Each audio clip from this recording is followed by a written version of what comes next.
아, 예. 별건 아니고요. 신불자 되게 생겼어요. 그 애플에서 맥북 프로 600만 원하고 시네마 디스플레이가 아니라 디스플레이 프로 XDR 그 800인가 그렇게 되거든요. 그래서 1400 정도를 리펀드를 해줘야 되는데 리펀드를 처리를 안 하고 있어요. 그래서 삼성카드가 그거를 고스란히 저한테 내라 그러는 거거든요. 그러다 보니까 이번 달에 카드 값이 너무 많이 나왔어요. 내 애플이 그걸 리펀드를 해줬으면은 이렇게까지 많이 안 나오는데 엄청나게 많이 나와서 2천만 원 정도를 대출을 받아야 되는 그런 상황인데 제 주거래 은행이 국민은행이거든요. 그러니까 제가 일하는 방식이 IB 에듀라는 데에서 돈을 받고 월급을 매달 받죠. 근데 알고 보니까 이게 프리랜서로 받는 거예요. 그리고 국민은행에서 받는 것도 아니고 기업은행에서 받은 거를 저는 국민은행으로 이제 옮겨서 돈을 쓰니까 국민은행으로 월급이 들어오는 줄 알았는데 그게 아니더라고요. IBK에서 기업은행에서 받아서 제가 항상 통장으로 이체를 해서 썼었더라고요. 그러니까 여기가 제 월급이 들어오는 것도 아니고 그리고 또 그 콴다가에 거기는 한 지가 얼마 안 돼서 별로 돈이 많이 들어오지도 않아요. 그건 국민은행으로 들어오는데 그건 잘 안 되고 그리고 또 명동교자에서 주말마다 일을 해서 매달 80에서 100만 원 정도가 거기서 국민은행으로 꽂혔는데 그걸 제가 한 달 전인가 3주 전인가 그만뒀잖아요.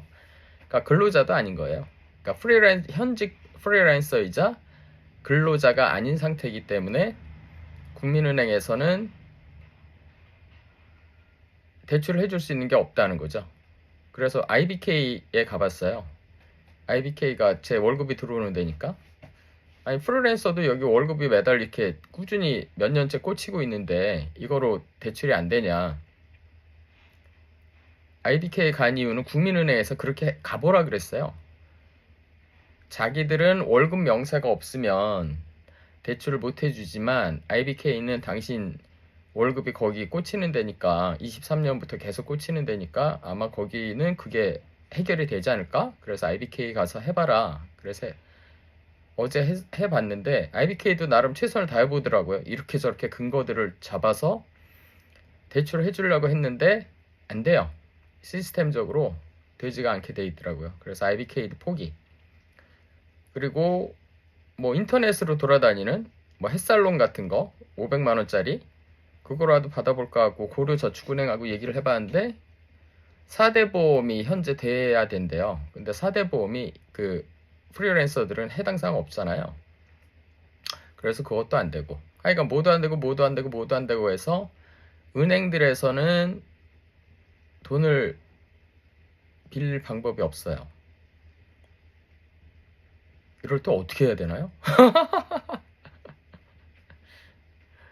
하여간 한 2천만 원 정도를 오늘 내로 확보를 하지 못하면 그 삼성카드하고 그 신한카드 그 카드 가격을 내야 되는데 삼성카드가 1,500이 넘게 나왔어요.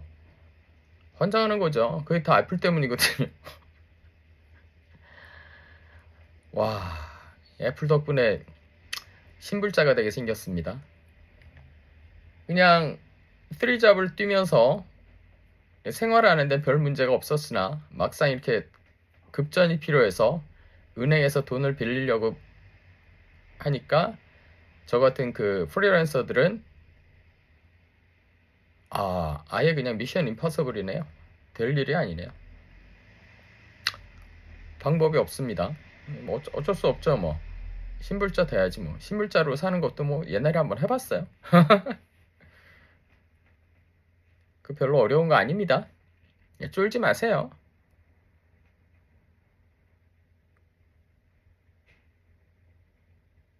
하여간 그렇게 됐네요. 음,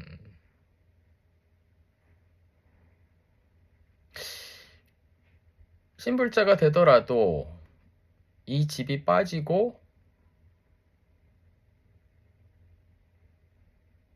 집 전세금을 받고 다 처리할 수 있을 거예요. 근데 이 집이 언제 빠질지 모르겠는데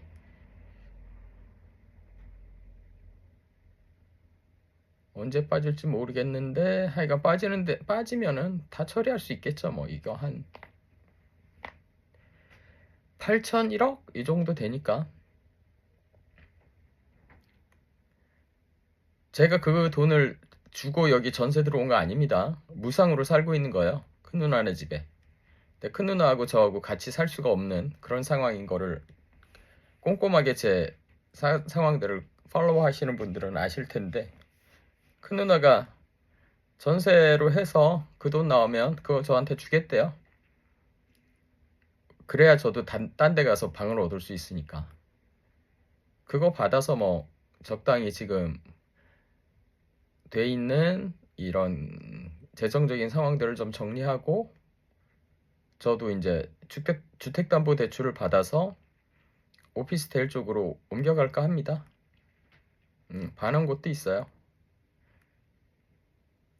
기본적으로 전 동네 안 벗어납니다.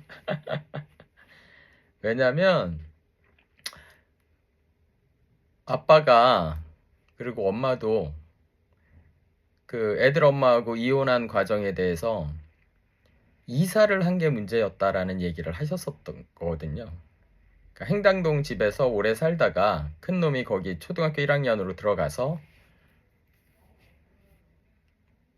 그 5학년 때 거의 5학년 될 때까지 거기서 쭉 살았고, 거기서 잘 살았고 돈도 잘 벌었어요. 행당동에서. 그때가 제일 돈을 잘 벌던 때예요. 제가 강사로서 억대 연봉이 나왔으니까. 근데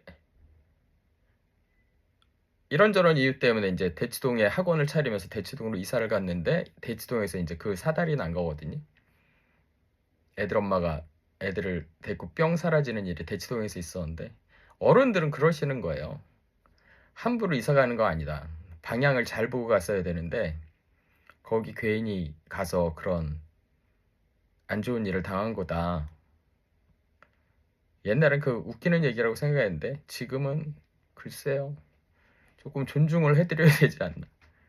저도 이제 제가 이빨이 지금 다 개판이거든요.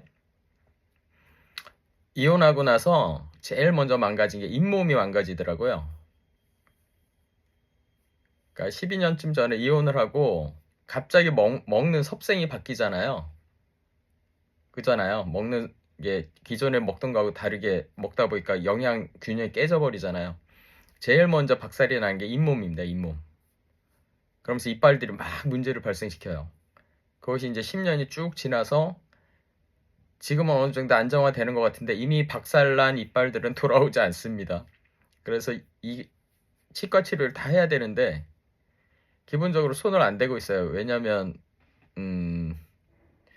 어떻게 될지 모르지만 제 개인적인 생각으로는 뭐 길어야 2, 3년 더 살 것 같은데 재무 상태를 제가 아는데 길어야 2, 3년 살 것 같은데 뭐 이빨을 이거 왜 치료를 해야 되지?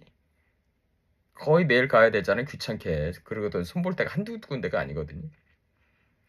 그래갖고 그냥 냅두고 있어요. 내 이빨 얘기를 왜 했지?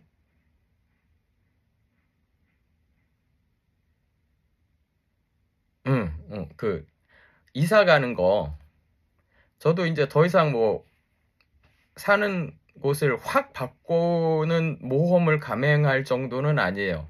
그래서 이제 한번 뒤어서 그렇게 한번 사는 장소를 바꿨다가 한번 심하게 뒤인 상태라 자양동으로 돌아온 다음에 여기서도 뭐 안 좋은 일도 많이 있었지만 그래도 오래 살았던 곳이니까 언간하면 뭐 몇 년 후에 죽을지 모르지만 이 동네를 좀 안 벗어날까 합니다.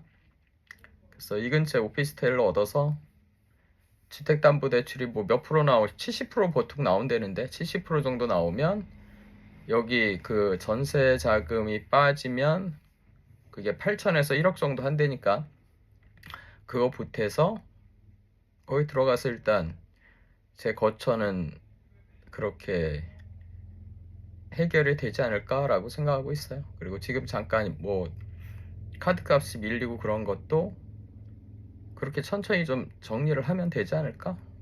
그렇게 생각하고 있습니다. 당분간은 신불자로